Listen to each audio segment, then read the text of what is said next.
सामने जो 3 शख्सियतें हैं उसमें दरमियान में मैं सैयद एजाज हुसैन काज़मी हूँ और मेरे जो तो सीधे तरफ जनाब मोहम्मद अब्दुल सत्तार साहब हैं और मेरे जो तो बाएं तरफ ख्वाजा अमीरुद्दीन डॉक्टर ख्वाजा अमीरुद्दीन हैं।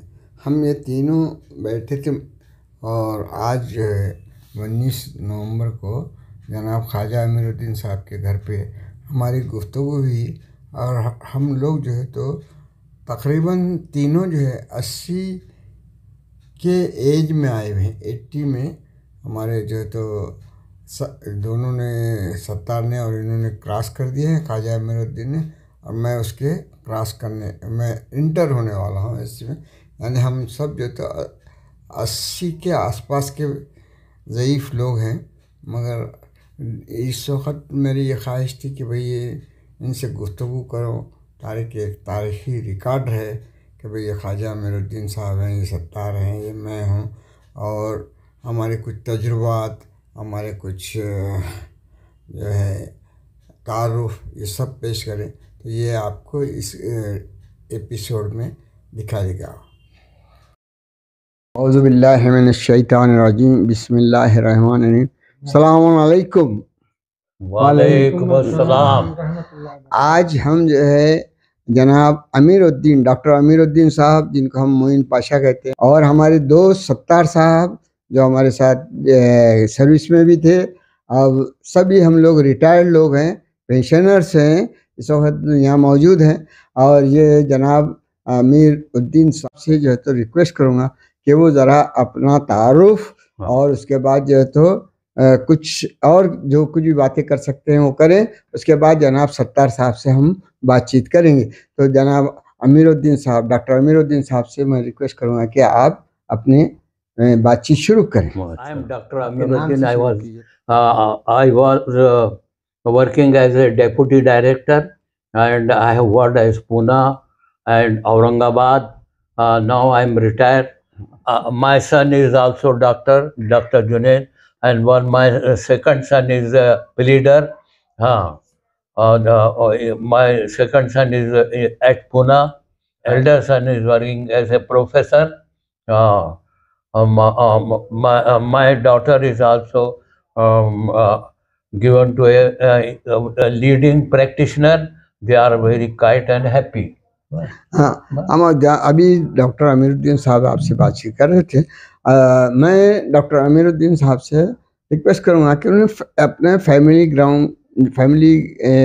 बैकग्राउंड और उसके बाद जो तो जहाँ नेटिव है जहाँ से आए हैं ये जो है तो एक बड़े ख़ानदानी वो हैं, ये जालने के जानुल्लाह शाह साहब की दरगाह के इसके जो मुतवल्ली लोग हैं और मैं उधर का भी थोड़ा सा जालने का बैकग्राउंड उन्होंने सुनाएं, ये मैं उनसे रिक्वेस्ट करूँगा। ज़रा वो चीज़ जानना है वहाँ के हम ख़ास वहाँ के ख़ास जागीरदारों में से हमारा ताल्लुक़ है और हमारा ताल्लुक़ हज़रत जानुल्लाह शाह साहब बाबुल शाह साहब के से हमारा यह है। वो औरंगज़ेब आलमगीर के ज़माने के वली अल्लाह है और वो बहुत बड़ी दरगाह शरीफ है और एक बहुत बड़ी दरगाह शरीफ है। हर साल वहाँ पर छोटे सदर बड़े सदर कोर्स होते रहता है और हम वहाँ के मुजावर ख़ास है। हम तमाम इंतज़ामात हमको वहाँ करना पड़ते हैं। जितने भी लोग आते हैं वहाँ पर रूस के लिए उनका इंतज़ाम करना पड़ता है। सेकंड डे सबको खाना वाना खिलाया जाता है।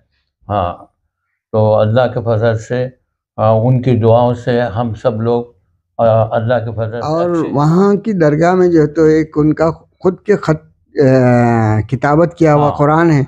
उसका भी आप जिक्र कीजिए। हमारे पीरो मुर्शद हज़रत जानुल्लाह शाह साहब का भी एक कलामुल्लाह लिखा हुआ है उनके हाथ का खुद का। दूसरे छोटे भाई है बाबुल्लाह शाह साहब, उनका भी कुरान शरीफ महफूज हम लोगों ने महफूज रखे हैं। और जो ज़ायरीन आते हैं जो अक्सर जो ख्वाहिशमंद है उनको भी बताया जाता है। दरगाह है, दरगाह के सामने मस्जिद है और उधर बाएं तरफ कुछ आशुखाना या ताजी वगैरह बैठते थे, ऐसा सुना था मैं। उसके बारे में मालूमात कुछ दीजिए।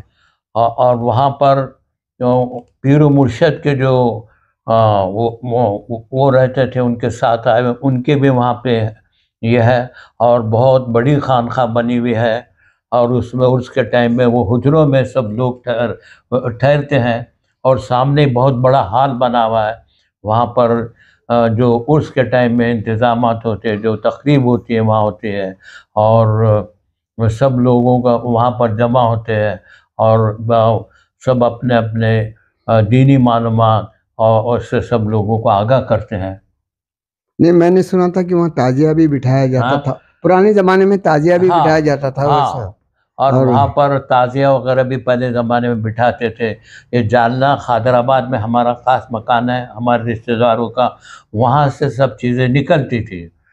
और वहाँ से इंतज़ाम होते हुए चौके मस्जिद से होता हुआ ये सब दरगाह शरीफ को जाते थे। हाँ।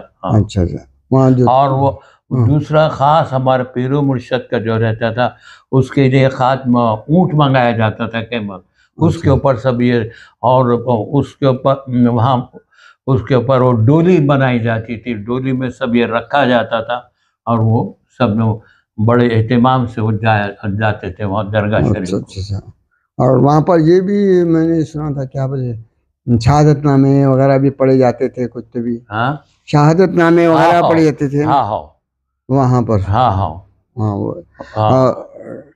और वहाँ पर दीनी तकरीरें भी होती थी, नमाज के, रोज़े के बारे में, और सब अहकामात भी दिए जाते थे, लोगों को मालूमात भी दिए जाते थे औलिया अल्लाह के बारे में। यहाँ पर जितने भी औरंगाबाद में है, जालने में है, जो बड़ी बड़ी हस्तियाँ यहाँ पर, और तो उनके बारे में भी वहाँ पर सब लोगों को मालूमात दिए जाते थे। ये अभी जो हम सुन रहे थे डॉक्टर अमीरुद्दीन, ये हमारे वैसे सत्तार साहब हैं, मेरे क्लासमेट भी हैं, मेरे जो तो यानी इसमें सर्विस में भी साथ में रहे, 2 जगह पे साथ में रहे। मैं उनसे दरख्वास्त करूँगा कि वो अपने बारे में। अस्सलाम वालेकुम रहमतुल्लाहि व बरकातहू। अब जो है ये एजाज हुसैन साहब और हम जो है सर्विस में भी साथ में थे। हाँ, बहुत जगह हम उनके सबॉर्डिनेट रह गए हैं, और साथ में काम कर रहे हैं बस, और क्या है। और अभी तक पेंशनर बोल के है। अब मेरी उम्र भी जो है 80 साल हो रही, अब 80 साल कंप्लीट होने वाले हैं 2-4 महीनों में। और इसको ऑक्टो जनरेशन बोलते हैं, यानी 80 साल बूढ़े बैठे हुए हैं तकरीबन, आगे पीछे सब बराबर है ये हम लोग। और इन बूढ़ों से बच्चों ने जो है तो अपने कुछ ना कुछ सबक सीखना चाहिए। हाँ। तो हमारे पीछे हमारी नाकामियाँ भी रहती हैं, हमारी कामयाबियाँ भी रहती हैं। जब भी इनसे मिले बुजुर्गों से, बूढ़ों से, तो उनसे ये मालूमात लेना चाहिए कि भाई आप किस फील्ड में कामयाब रहे और किस फील्ड में नाकाम रहे, कहाँ आपको धोखे मिले, कहाँ आप कामयाब रहे, क्या है इससे जो तो हाँ, अब जो सबक ले सकते। अब बहुत से प्रॉब्लम आती है ज़िंदगी में, 80 साल इंसान के बाद उसकी बीवी बच्चों के प्रॉब्लम आते हैं, उसके जो तो घरदार के प्रॉब्लम रहते हैं। इन प्रॉब्लमों से गुजरते हुए वो कैसा कामयाब 80 साल तक के पहुँचा, ये चीज़ें जो तो इनसे मिल के पर्सनल कॉन्टैक्ट से जो तो मैं ये मेरी ख्वाहिश रहेंगी कि जो नौजवान बच्चे हैं वो बुजुर्गों से दूर न भागे, बल्कि बुजुर्गों के पास आए, आकर उनसे, बुजुर्गों से जो है तो ये सलाह मशवरा करें, उनकी कामयाबियाँ, उनकी नाकामियों से वाकिफ़ हों। अब सत्तार भाई जो है तो एक ख़ास जो है तो हमारे कई फील्ड में उन्होंने जो काम किए, उनके साथ जो है तो गैर मुस्लिमों से उनका बहुत ताल्लुक़ रहा। बहुत से दोस्त आज भी उनके लिए तो तड़पते हैं, भाई वो भाले साहब हैं और वो कपूर हैं, और वो जो है तो मसलेकर था बेचारा चले गया, और कौन गोजे अभी गोजे मौजूद है, और जिगे वो भी गुजर गया, मगर उसके बाल बच्चे जो थे अभी भी जो है वो कर रहे हैं। इंशाल्लाह हम आगे जाएंगे तो उनका भी जो है एक वीडियो बनाएंगे। और अब ये वीडियो हम मुख्तसरन जो है, मैं ये क्या, हमारे सत्तार साहब क्योंकि कम बोलने वाले आदमी हैं, उन्होंने अपनी सारी बातें कुछ बताई नहीं। ये जो है हमारे सत्तार साहब एग्रीकल्चर ऑफिसर बोल के भी रहे, फिर क्लास 2 बने, और फिर DRD में भी रहे हमारे डॉक्टर अमीरुद्दीन। और इन्होंने सत्तार साहब दोनों भी जो है तो DRD के उसमें दोनों साथ भी काम करे हुए हैं। हाँ, एक साथ काम। अभी हमने जो है दोनों हमारे साथियों सत्तार साहब और अमीरुद्दीन साहब की गुफ्तगू सुनी।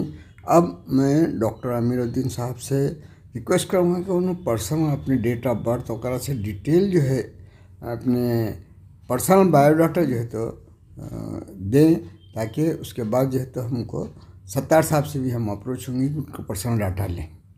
अस्सलाम वालेकुम, मेरा नाम डॉक्टर मोहम्मद अमीरुद्दीन है। हाँ, मेरा ख़ास वतन जालना है।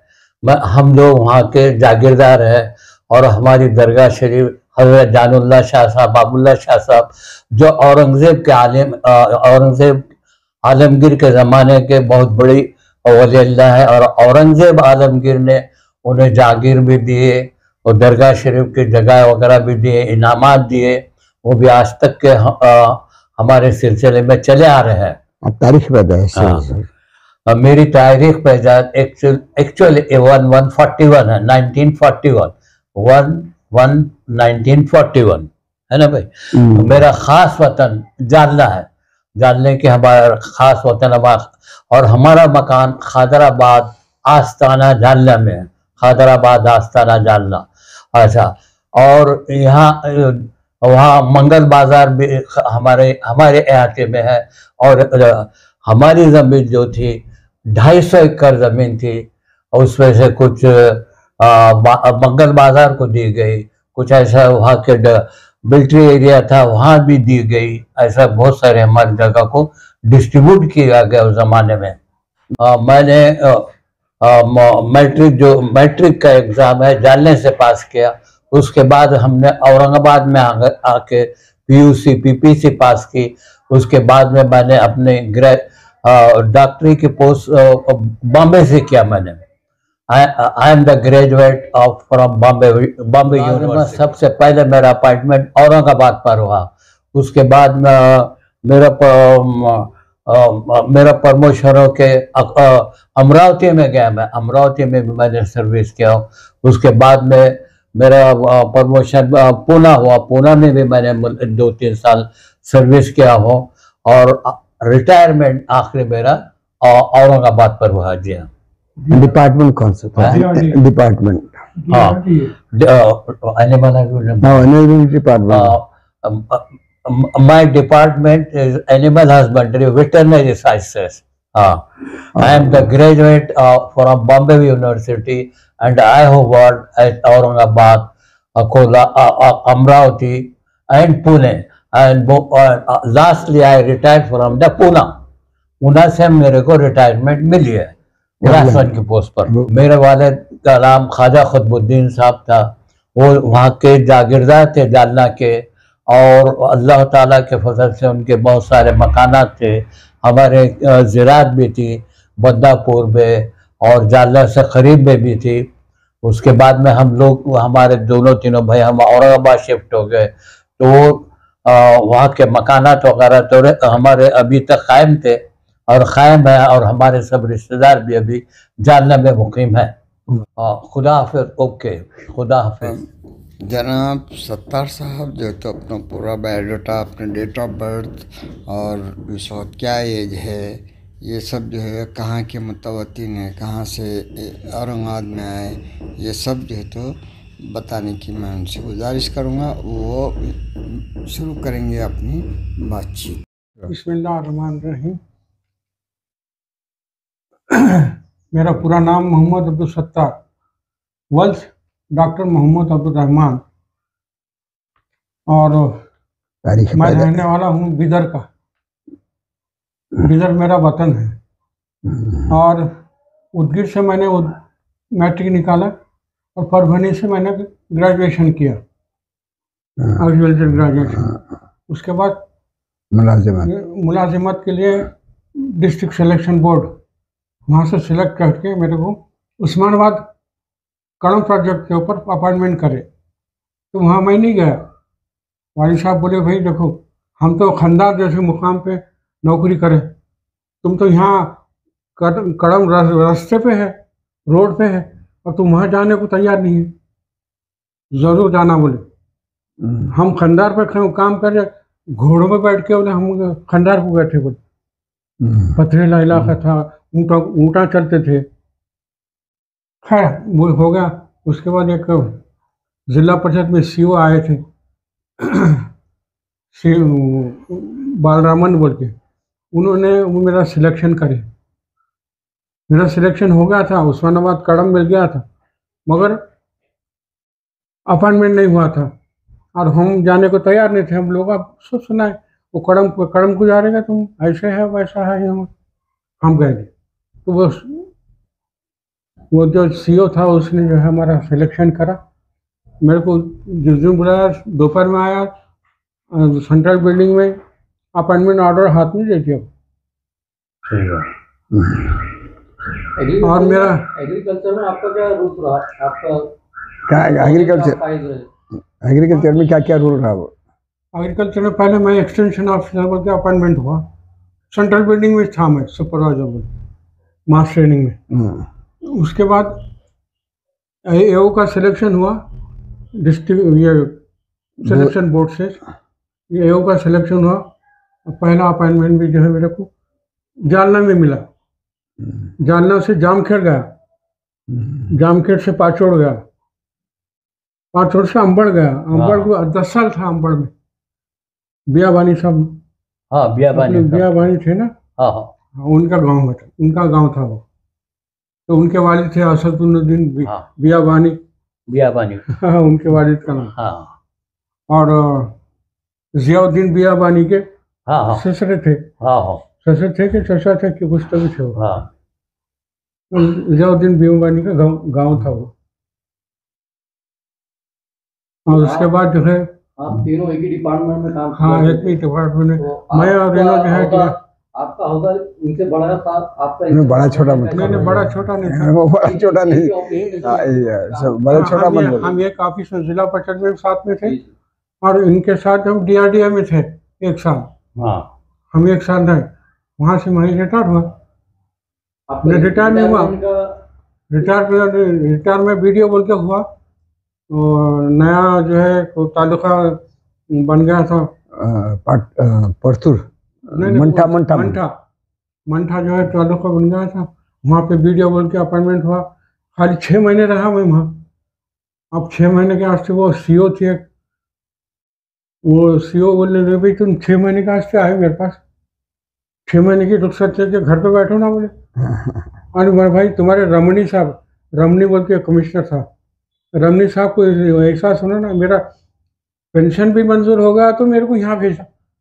नहीं बोल जाओ मामा, ना है बोले तो मंठा। मैं 6 महीने का खैर उन्होंने बोले तुम्हें ठीक है ज्वाइन हो जाओ। फिर उनकी मदद से मैं ज्वाइन हुआ। और मेरी पैदाइश जो है 1943 का पैदाइश है मेरा। और 1 मई है, 1 मई 1900। जैसा इनका भी 1 मई है। 1 जनवरी है मेरा 1 जनवरी है। मेरा 1 मई है। जो सारी दुनिया को छुट्टी रहती लेबर डे बोल के। अच्छा, अपना अच्छा हुआ क्या बराबर कुछ बोलने का? बराबर बस ले लो रुखसत इनसे। तीनों से रुखसत लेने का वक्त है। ये जनाब एजाज साहब से बोलूँगा कि वो अपने दोनों दोस्तों से, आजू बाजू जो दोस्त है उनसे रुखसती का वक्त ले। और आने वाली जनरेशन के लिए, तो नई जनरेशन आज जो धक्के खा रही है, ये तो है मेरे पास, धक्के खाने के बाद इनके लोग ज्यादा बोलते हैं कि बड़ों से कुछ सीखा करो। बड़े लोग बहुत से धूप छाँव बहुत सारी चीजें देखे, उतार चढ़ाव जिंदगी के देखे। ये ऑलरेडी बुजुर्ग जो इस रास्ते पर चल के इस मुकाम पर पहुंचे हैं, कि जवानों के लिए क्या पैगाम देंगे? जनाब एजाज हुसैन काज़मी साहब से बोलूँगा कि वो जवानों के लिए पैगाम दे। तो मैं सैयद एजाज हुसैन, मैं जो है यूट्यूबर के तौर से जो तो यूट्यूब में हमारे सारे, और एक्चुअली जो तो मैं इससे पहले भी सीनियर सिटीजन्स के इंटरव्यूज़ लिया था। आज मेरे जो तो बिल्कुल नज़दीक तरीन साथी जनाब सत्तार साहब और हमारे डॉक्टर अमीरुद्दीन साहब, ये दोनों का जो है इंटरव्यू या उनका डिस्कशन गुफ्तगू सामने पेश किया। मुझे बुज़ुर्गों का इंटरव्यू लेने में एक ख़ास बात ये रहती है कि एक आप देखते हैं कि पहाड़ जब इंसान चढ़ता है तो क्या होता है, आहिस्ता आहिस्ता आहिस्ता ऊपर चढ़ के एक मंजिल पे आके उन्हें ठहर जाता है बिल्कुल जो लेवल पे। मगर वो जो चढ़ने में जो तकलीफ़ होती है हाँ, वो जो नीचे रह जाते हैं पहाड़ के नीचे, उनको समझाने की ज़रूरत होती है।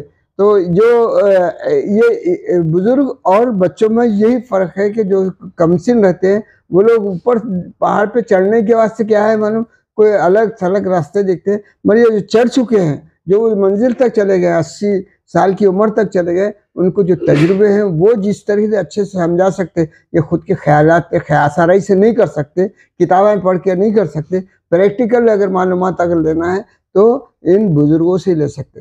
क्योंकि हमारे को कई ज़िंदगी में फेलियर्स आए, कई कामयाबियाँ आई, कहीं जो है तो दुश्मन आए, कहीं दोस्त आए, इन सब के उसमें से हम निकलते निकलते निकलते यहाँ तक आए कि हमारी आखिरी मंजिल तक हम आ गए। तो अब मैं उन नौजवानों को जो हमारी हम बातचीत किए हैं, उन तीनों की बातचीत का एक साथ जो है तो वो भी आया हुआ है। इसके बाद आपको जो तो पूरों की वीडियोस देखेंगे और पूरी मालूमात आपको मिल जाएंगी। तो मैं तमाम यंगस्टर जो हैं, तो जो बच्चे हैं जो हमसे कम से हैं, उनको उनके लिए ये जो तो इंटरव्यू रिकॉर्ड किया हूँ, और मेरी ख्वाहिश है कि ये सब देखें और अपना सबक हासिल करें। आखिर दावा अल्हम्दुलिल्लाहि रब्बिल आलमीन।